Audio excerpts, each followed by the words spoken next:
So my first question to you is, introduce yourself. Like, tell us who you are. Awesome. So, my name is Yaniv. I'm married and 29 years old with a 11-month-old baby. And building a startup and raising a child, it can be complicated sometimes, but sure, interesting and with a lot of fun in the middle. I've been a developer since really like literally 10 years old. All my life, all my adult life, um, really interested in different technologies and different, I would say, development aspects. And in the past, I would say 7 years, I started my journey in data and data engineering and data frameworks and I would say data-oriented development, which brought me basically to meet my other partners and co-founders and found the Memphis platform. Cool. First of all, kudos to you for building a startup and raising a kid and everything all at the same time. I could barely do my own adulting and just have my job. So Definitely, it can be challenging. yeah, I'm actually curious. You've told me more than once that you started coding when you were 10 years old. What did that introduction to technology look like? Because I didn't discover coding and software engineering up until I was like maybe like 20. So I'm curious like how you started coding at the age of 10. Yeah, it will sound like a fairy tale, but it actually started with an old neighbor that discovered HTML and websites. It was the beginning of the internet as we know it today. And he gave me an HTML book, and I just fell in love, really. That was the beginning of everything. I always love to understand what's going on behind the stage. I mean, how does this internet magic happens and websites and stuff like that. So getting that first HTML book really started my journey and my passion, and I was really lucky to find it in a very early stage of my life, and onto like I mean from there it was just the journey towards like from school to different courses to the academy and stuff like that. I always try to learn, to evolve, and definitely, but I would say the source of the passion, and try to understand what's going on behind the stage. And that book that really opened my eyes to another world that I was really eager to understand more. That's amazing. That's amazing. Like, shout out to your neighbor, you said, for giving you that Yeah. book. And then also shout out to you for having the innate curiosity, because I feel like people have given me books when I was younger and I didn't really always read them. Like, my dad gave me a book about Tom Sawyer, and then somebody gave me a book about earth science when I was 9. I didn't read that. So, like, it's I shout out to completely, you for yeah, opening that. I completely understand it. I don't know what went wrong, for me to like as a 10-year-old try to read HTML book, but I don't know, maybe something spiritual. That's good though. It set you off on the right path. And I think it's really good to introduce people to these kinds of concepts earlier on in life. You know, that access makes a big difference in like the trajectory of like your career and stuff like that. So it's amazing. Definitely. By the Um, way, personal opinion, I'm not sure if I would mhm. give my son the same book rather than Tom Sawyer. I think, yeah, I think creativity comes from imagination, and creativity most of the time is more important than knowledge. And Mm. I'm a huge fan of creativity and imagination, and that comes more from Tom Sawyer books than HTML books. But anyway, I think that worked out for me. Yeah, it could be a mix of both, but Yeah, let me not go too deep into this before people are like, we're yeah. talking about message brokers or Tom Sawyer. Definitely, definitely, definitely. Um, like my other question to you too is just like I'm also curious about what your first introduction to open source is as well. Because for me, also later on in life, I only got introduced to open source last year, like August 2021. And that's when I started contributing and getting really deep into it. But I wasn't aware of the opportunities within open source. I knew it existed. I just didn't know why someone would do it. So I'm curious about like your introduction to open source. Um, I came to it from a different angle than like straightforward contribution, like code contribution. I've written an HA proxy article, so an article about connecting HA proxy to Redis cache database, and I received a comment that says, "Wow, that like some complete stranger comment and told me, wow, that really helped me, and thank you very much for the efforts." And I think that really light up the fire. So I understood that even though it doesn't give you like an immediate I don't know cash salary, I don't know, something like that, but the ability to help others and the immediate response and feedback from the community really started like this passion at my side, knowing that I've helped someone in the world with what I did, without any direct connection to like a personal benefit from it. So it really was amazing. So I started from writing an HA proxy article onto like Postgres and Kafka, and code contribution for different projects around. Don't know why. I can't say the exact moment when I draw to data and data stacks or data tools, but it was mainly around those technologies. That's amazing. And I can relate with you, not in the sense that like I made a project and people were like, this is helpful, but just in general, if I write an article or create some content and people are like, this really helped me, like that's just a rewarding experience to know that like whatever you're creating or making, even if it's just for yourself, ends up helping somebody else. Definitely, definitely. Yeah. Okay. Now I want to figure out what is Memphis. What is the tool that you created? Let us know. So, in a one-liner, Memphis basically it's an open source messaging platform for in-app streaming pipelines, and I deliberately bold the in-app streaming pipelines because it's not just um, for ETL pipelines or BI pipelines.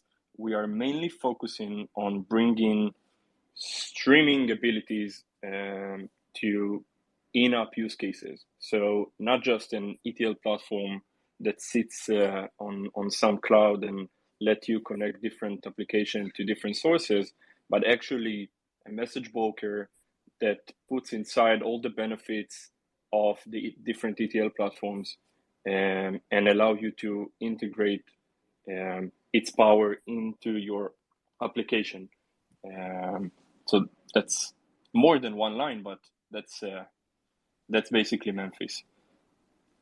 Okay, that makes tons of sense. And if people, y'all, if you're listening in and you have questions while we're speaking, I just want to remind you, feel free to press the request button or message me either through DMs or Twitter. Like if you're like, oh, that I don't understand there, I want to know more or something like that, feel free to jump in. But your explanation made sense to me, and also I've toyed around with the tool. But I'm also curious. Someone tweeted this at me earlier that they love that you named the product after Memphis. I'm curious why you named it Memphis. We too, and really, that's a whole that's a whole session that we need to do sometimes about naming a project or naming a company. It was wow. Sometimes it was more challenging than writing a code. But really, us as a team, I think we are a very diverse group of people. Each and every one of our team members brings some color, some ability, some. It's hard for me to pronounce it, but I think that we are a very diverse group of people, and we wanted to shed light on the data world. So basically, bring more light and ease of use and joyful to a topic I think most people find a bit complex or belong to a certain type of people or developers. So we want to make it like for everyone. And Memphis is the house or home of basically of jazz, like B.B. King and Elvis. So when I imagine Memphis, I imagine like colorful place that really brings some coolness to a very grayish topic, something like that. Um, so Yeah, that's the I get origin. that. I get that. You're like, when you think of Memphis, it's like colorful, vibrant, diverse, and you want that to reflect in your project, even though like sometimes people may think of like data or DevOps or message brokers as something that's kind of more on the boring side. You're like, no, it can be colorful and fun, right? Exactly, exactly. Okay, perfect. Okay, I know that I hope I say your name right. Adash. They have a question or a comment that they want to make. Yeah, yeah, yeah. Before before you ask it, could I ask one more question to Yaniv and then you can ask it? Thank you so much. My last question before I pass the mic to Ardash is, um, what inspired you to build Memphis? Because like it's usually people are like looking for like the next like fun thing, like building a new framework for JavaScript or like a runtime or something like that. Like what made you think, what, we need to improve the experience of like message brokers and building like microservice architectures and stuff like that? Definitely. So the very, I would say, basic like um, struggle, like personal struggle that planted the idea was basically finding myself as a developer and work my way through infrastructure, courses, ebooks, lack of eyes. Instead of focusing on my app and actual use cases, when I try to work with Kafka or Rabbit or other alternative technologies, and now usually when people consider us as a modern alternative, and they think that we don't like other queues or other brokers like Kafka and others. So basically, I'm a huge fan of Kafka and other technologies like RabbitMQ, for example. But as a developer, I think they are these days they are more the main event instead of like being a supportive framework for my app. So that's like the general idea or the source that planted the idea of building Memphis. And why it is so important and why do we think that Memphis as a place in the world is because batching or doing batch jobs is slowly but steady dying, and it's due to the growth of data and complexity. And so more and more use cases, applications, organizations are moving into streaming pipelines and real-time pipelines, or real-time use cases from cybersecurity to fintech to other sectors. And so the first issue was management overhead and lack of eyes and ebooks and core and infrastructure and all of those stuff that I've stated before. And the second thing is that moving towards streaming today without Memphis, it can be a complex thing, and that's the main roadblock in that entire movement from batch to streaming. And so when we combine both struggles, I think that was the source of Memphis. So as a developers, really, like, all four of us partners are developers ourselves. So basically wanted to build a tool that will make sense for other developers to build and to engage more with real time and streaming pipelines, instead of doing the good old batch jobs and batch processing. Gotcha. That makes a lot of sense. Thank you so much. And then, Adarsh, can you tell me if I'm saying your name right or how to say your name? And then go ahead and make your comment or question. Yeah, so hey everyone, I'm Adarsh. Okay, and I'm from India. Um, a few days ago, I got to know about Memphis from one of your contributor. Like, she is working with you, Avital. Okay, and then I was looking towards the GitHub, and I got to know that it is a message broker. It's just a second. Memphis is an open source message broker for developers. But the thing is, like, I can't understand this term message broker. Like, how does it work, and like what sort of thing that does Memphis does? Like, I want to know this. And sorry guys, I am late in this Twitter space, so I couldn't hear the previous talk. So I'm asking this question. I think that's a wonderful question. And I think that's a question that most people probably have. So thank you for asking. Definitely, definitely. Thank you, Adarsh. Nice to meet you. Thank you for being with us. So where to start? Definitely, message broker is definitely a bad term. I mean, that's it can be scary. It can be a scary word. So I completely agree with that. That it needed to. We need to emphasize the idea behind it better. So basically, a message broker can be a lot of things. In the very core sense, imagine it's like a sort of an abstraction layer between different services, different applications that need to communicate with each other as asynchronously. And that's like the simplest shape of a message broker or a message queue. It means that shooting something or shooting a message or an event towards that broker. I don't wait for the person that on the other side, the service on the other side, to answer me. I just continue with my work. And so it started from there, and then it like went to all other use cases. It basically today, and what at least Memphis is trying to get a message broker towards, is to enable robust and scalable pipelines.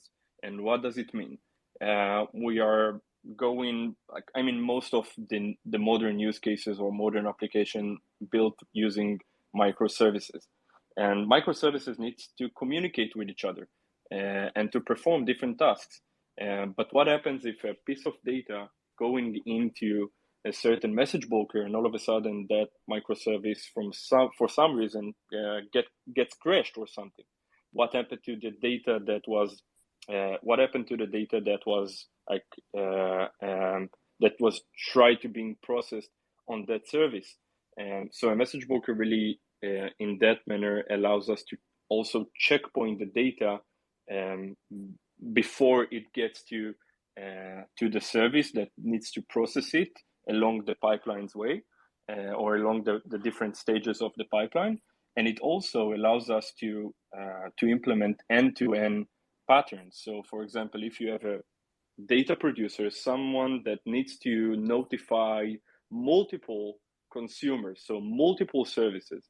So instead of you as the developer as to write the connectivity to each and every consumer at the other side and implement retransmit mechanism and implement monitoring, and again you need to retransmit per data source or per consumer.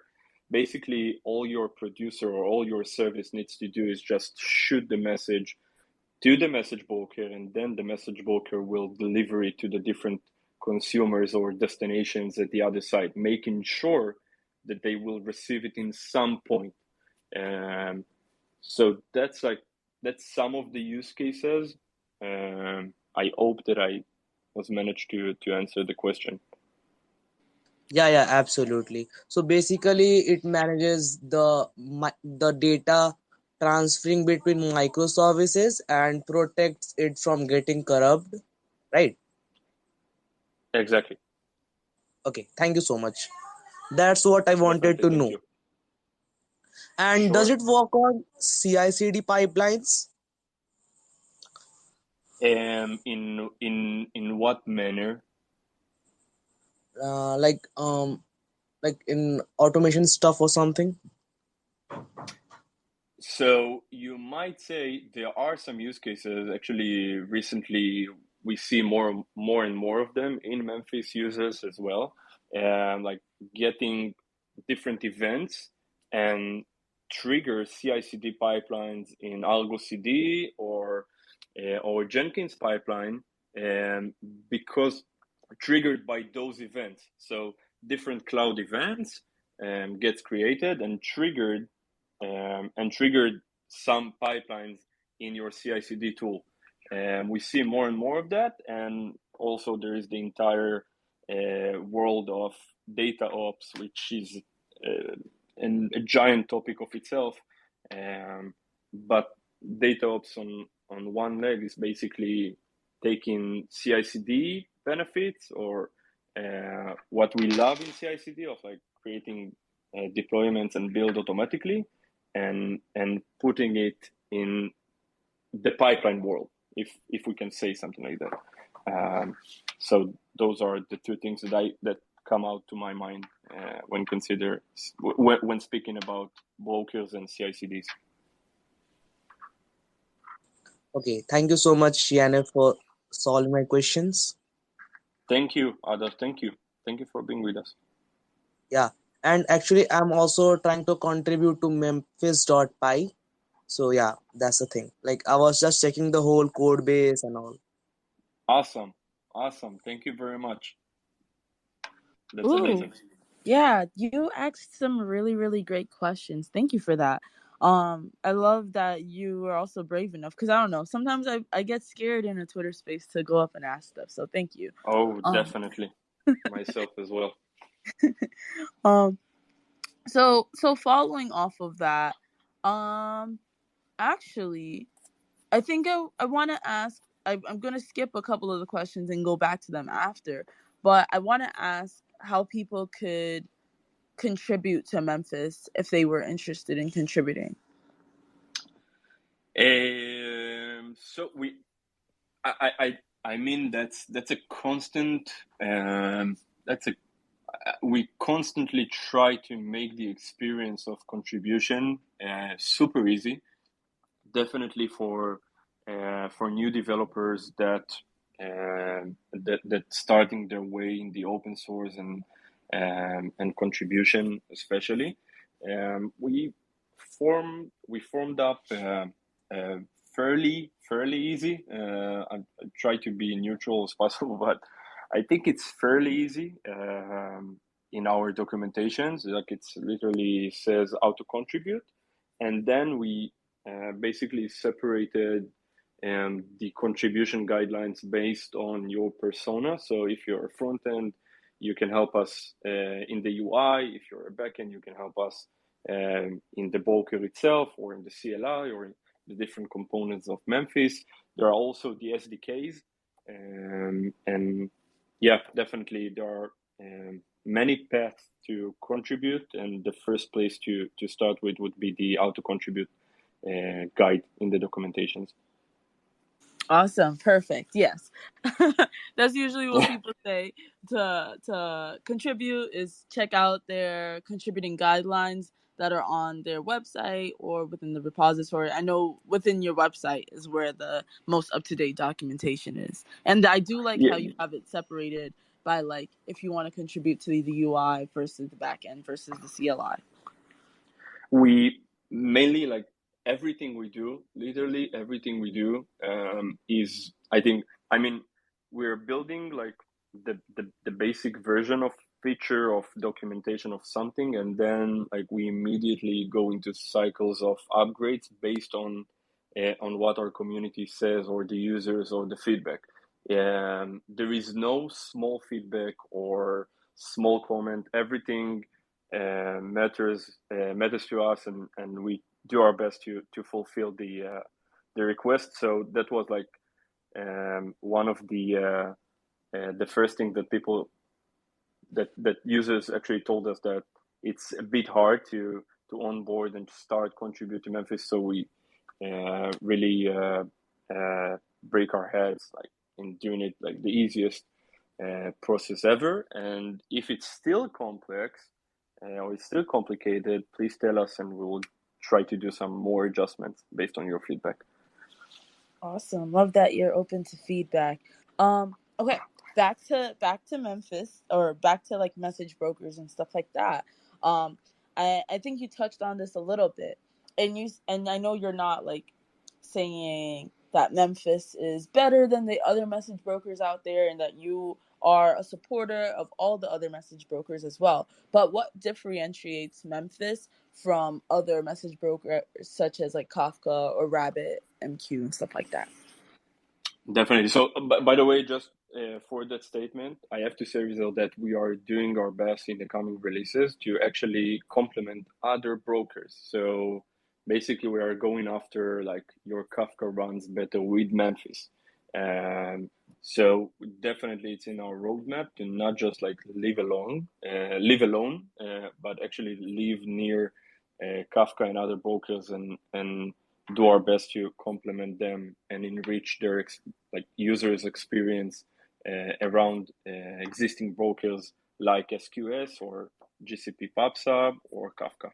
And I think what differentiates Memphis the most is probably ease of use, reliability. So making sure no messages get lost. It's something that is really, really important for us. I think lack of eyes is something that troubles most of the developers or data engineers that I know of. And so we're doing our best to make sure no message get lost, and if it got lost or something like that, to provide eyes and automatic tooling to restore that message. Performance, footprint, Kubernetes native, great amount of code reduction onto like inline schema management transformation, and in the future also inline stream processing. So at the end of the day, it's really about making your message broker an ally rather than something to worry about. Love that. And I can definitely I really liked the demo you had shown me on a Zoom call, which we'll do one in the future on Twitch or something, but where you showed me that like if there's not really a way for you to lose data, because it'll identify or alert you that the data didn't go through, and you can just go ahead and resend it. So I really loved that feature.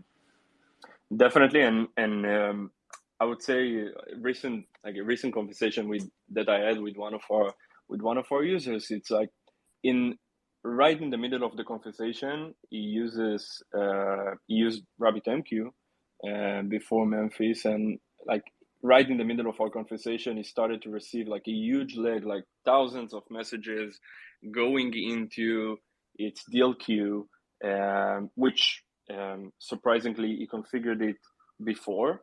A deal queue for the people that don't so familiar with the term, is basically like a separate place for messages that was not able to be consumed by the consumers at the other side. So instead of them getting removed, it goes into like a temporary place for further with a longer retention.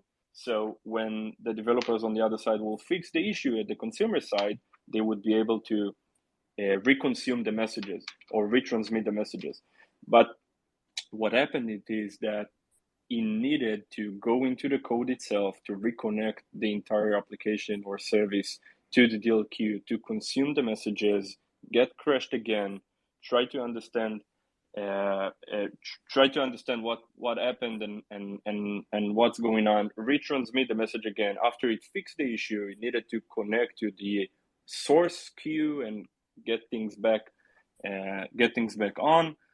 So basically in Memphis, it's like a click of a button. You get to see your deal queue, and you get to see the messages inside, which consumer was not able to consume those messages, why they didn't consume the messages, and in a click of a button, without getting into code, because we are a fan of code reduction, to just retransmit the message back to the same consumer that was not able to consume the messages without any code or buttons or stuff like that. Yes, awesome. Yeah, and I'm here for anything that makes, like, I like how you said code reduction. I was gonna say low code, but there's still code involved. So yeah, I'm I'm a fan afraid. of that. I have to say that I'm afraid from the term low code. I'm still I still not sure where developers. I mean, I would love to hear like someone from the audience or in the comments or something like that. But I think that it's still a frightening term. Like, you're taking the code from me. Like, what am I? I actually seen a I'm happy to, if anyone wants to request and add their thoughts in here too. But I actually interviewed an organization called Amplication, and they make a low code tool where you essentially have a UI, you set up the schema you want for your database, and then you press like commit or whatever, I don't remember, generate, and it generates a whole bunch of code, backend code for you, along with like API calls, APIs, documentation with Swagger and stuff like that. And they allow you to like push that code to your repository, so you own it. You still have the code. You have the ability to edit it and manipulate it in the way that you need it to be. But I thought that was like a good implementation of low code, because they're not really taking away the code for you. They're just helping you speed up the process if you needed to build an app really quickly and you didn't have time to like build out the back end. Definitely. It really depends. I think you hit the point. It really depends on the execution. So if you're taking too much, like, I mean, it's really like no code, and that's something that can be problematic to some developers. But low code, definitely. I mean, some good place in the middle definitely can work out. Yeah, I'm excited for the evolution, and I understand. Sometimes no code tools are a little bit harder for me to use than like just code. Sometimes I'm like, I would rather just code this. I don't know how to like drag and drop this Yeah, feature here. exactly. And really, as a developer, I will speak for myself. I sometimes find myself like loving the hard work, the hard life. You get what I'm saying, Rizal, about it? I mean, Yeah. sometimes we just love to make our lives harder in terms of code and stuff like that. I know it's something that is rooted inside of every developer, I think. Yeah, our brains got wired differently. Yeah, definitely. My next question to you is like, so I guess we understand like what a message broker is. We understand like, oh, someone's requesting to speak. Hey, Michael, hold on. Let me have Michael come up here and say what he wants to say. Yeah, I till then met. I want to say Yaniv. Okay, like Okay. like he was telling about using UI and reducing coding, and also I really appreciate that because I'm also a beginner, and I also try to like try to avoid coding in my initial days. Okay, because it's very hard for us to understand different technologies. Okay, so yeah, that's the thing I really love about Memphis. Thank you, others. Really appreciate it. Yeah, thank you so much. I'm gonna let Michael speak as well. I met Michael at what was it, KCDC, and he was awesome. So feel free to add in your Nice. thoughts here. Hi, everyone. So I have two questions for you, Yaniv. So I just discovered Memphis right now, and I was going through the documentation. The first one is there any plans to do a .NET SDK anytime soon? And then my second question is, do you have an on-premise offering for Memphis Dev if you are working with stuff that's heavily regulated? Thank you, Michael. Nice to meet you. Thank you very much for the question. .NET, you know what? Actually, that's the second time that I get this question in the last week in the past week. I have to say that it's not in the near roadmap, but I perhaps we need to bring it to like into like a public discussion with the rest of the community, and if like you and other users would require it right now, definitely we can speed things up and modify the coming roadmap or Q4 a bit faster, like in terms of getting .NET before Rust SDK, for example, because our newer plans is supporting Scala and Rust, but perhaps we can put .NET before them. So thank you for that. That's awesome to hear. And regarding the on-prem, so that's a beautiful question because Memphis will always be and started as a standalone application. So that means that you can take the Helm chart or you can take Memphis, compile it, and put it inside your on-prem data center or on-prem cloud. May I ask if you're using certain on-prem cloud like Red Hat OpenShift, VMware Tanzu, VMware in general? Yes. So at the moment, all the message brokers we're using have to be on-prem because I work in a heavily regulated industry. Mm-hmm. And are you using certain and do you have like an on-prem Kubernetes? Yes. So that means that Memphis can run there. Memphis is a completely standalone air-gapped application. It doesn't have any dependency outside. So if you have a Kubernetes, you can just take the Helm chart and install it in on your on-prem Kubernetes. And I would love to help you afterwards if you would like that. That's great. Thank you very much. Thank you, Michael. Thank you. Thanks for the question, Michael. Let me go back to the questions I had. But yeah, again, if people want to come up, I'm happy to bring you up because again, I really, really enjoy when other people come in and ask questions and make it a conversation rather than it just being me talking. Definitely, that's an amazing experience. By the way, I really feel like a round table in the metaverse, but a round table. So yeah, definitely. Yeah, oh my god, I didn't even think of that as an option. Yeah, in the metaverse you could have round tables. That would be cool. Yeah, that's how I like my Twitter spaces to be. Just everyone just chatting it up. Okay. My question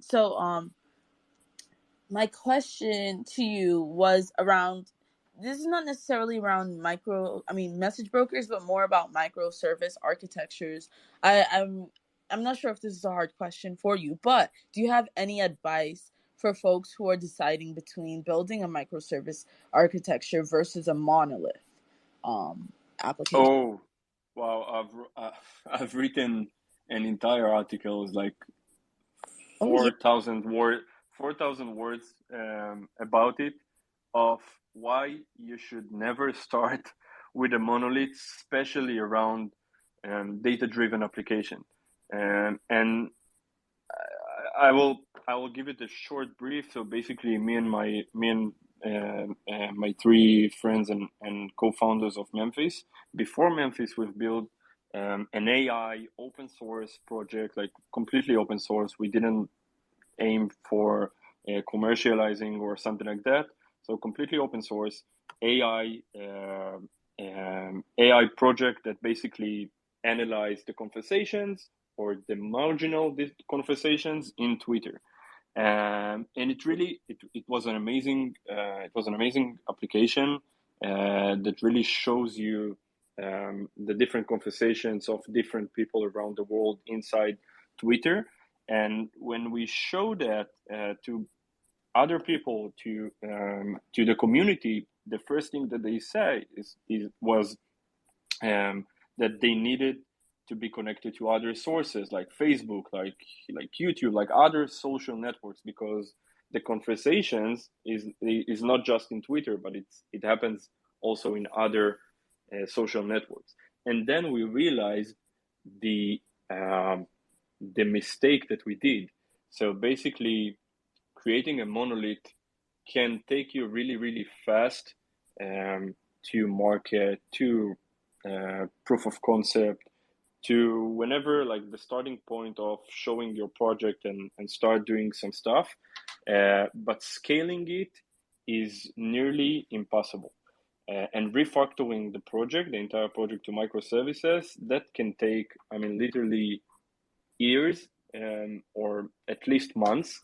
And it's something that really I don't recommend to anyone, because when you start getting feedbacks from the community, you want to fuel that growth. You want to build more features. You don't want to refactor to microservices.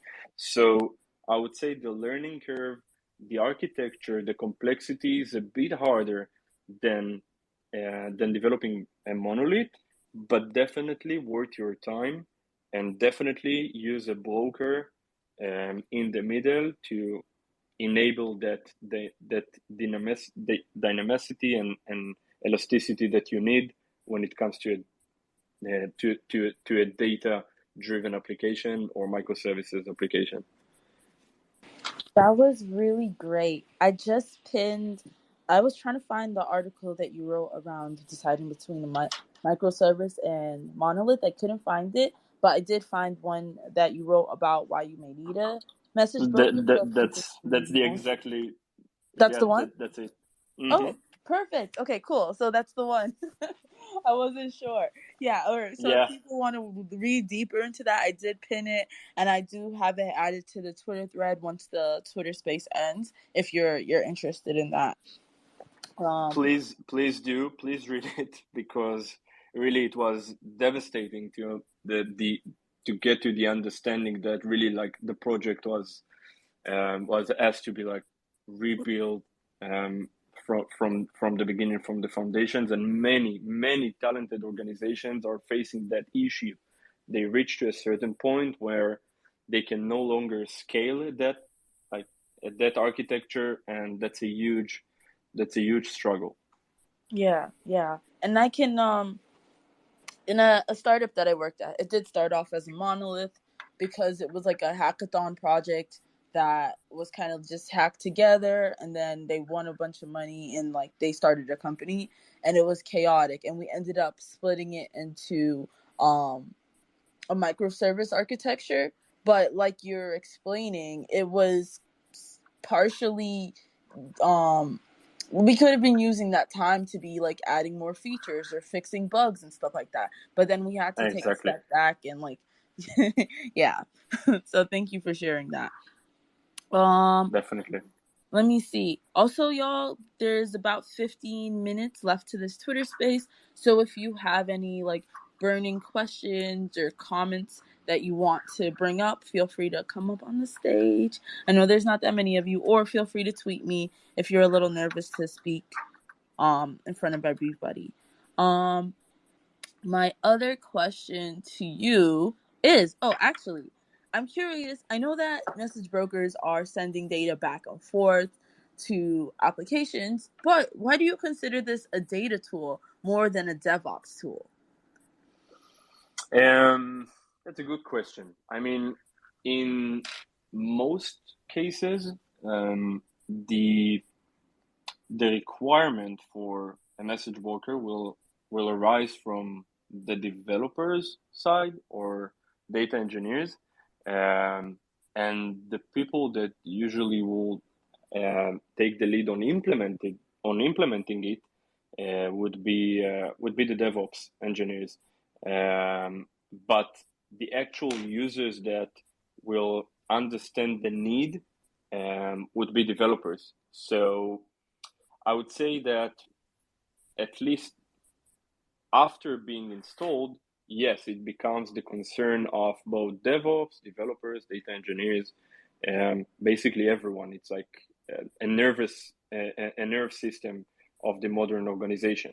But the initial persona that will start or kick off the discussion, whether we need a message broker like this or that, or if we need it at all, would be the developers and data engineers.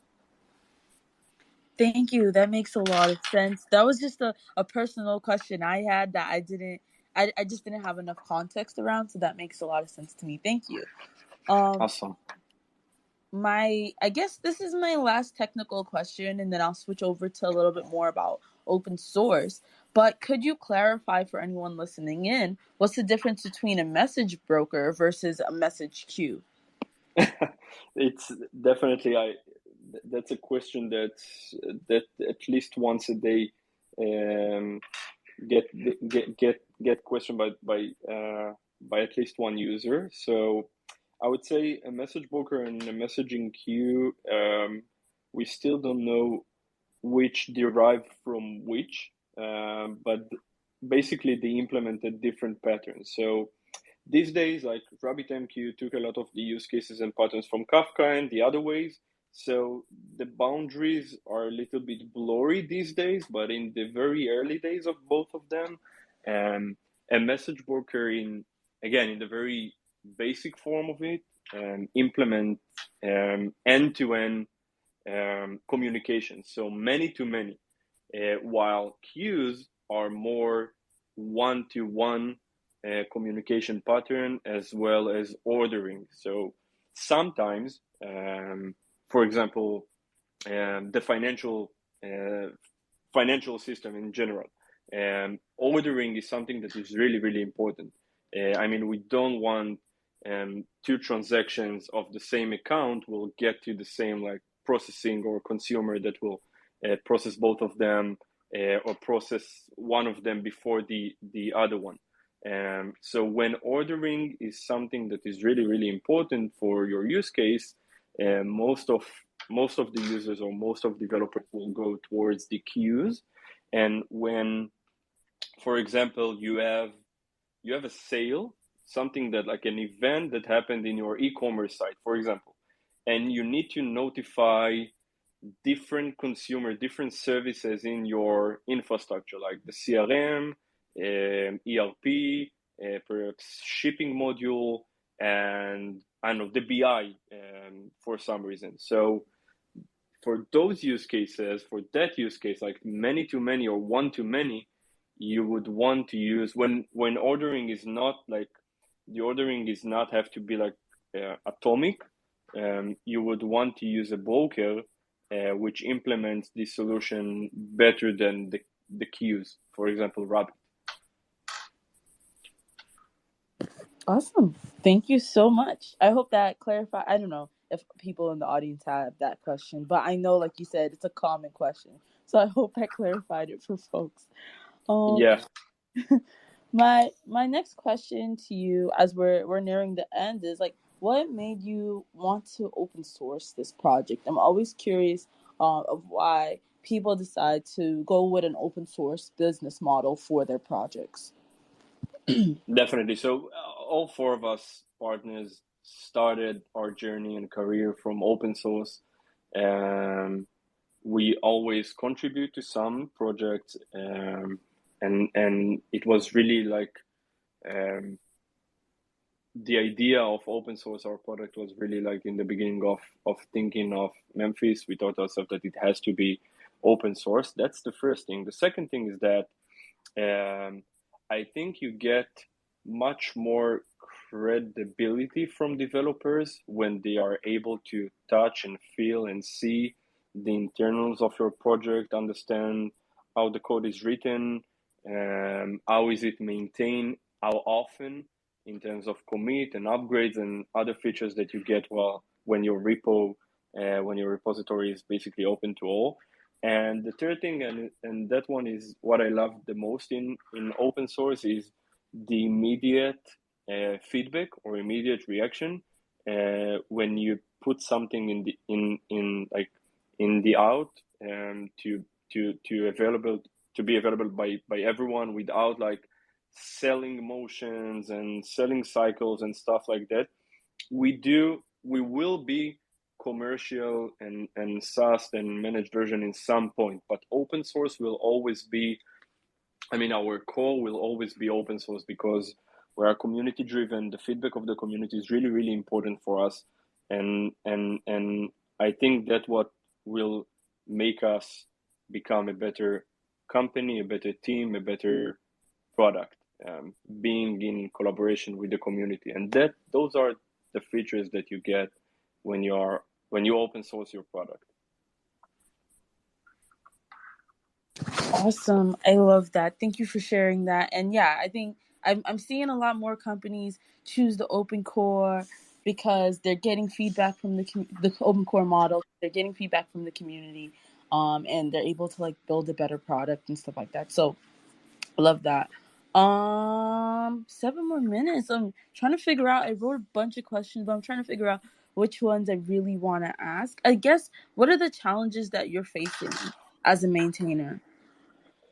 Wow, and Yeah. I'd love any feedback from the audience if someone has a magic solution for that issue. But I think that something that really we're wrapping our head around is how to integrate or how to and to create an healthy, efficient communication between the in-house resources and outside resources, so our internal team and our contributors. So we don't have hundreds of contributors yet, but it's definitely something that we're constantly asking ourselves what would be, or how to manage development cycles properly while using or while doing it with outside contributors,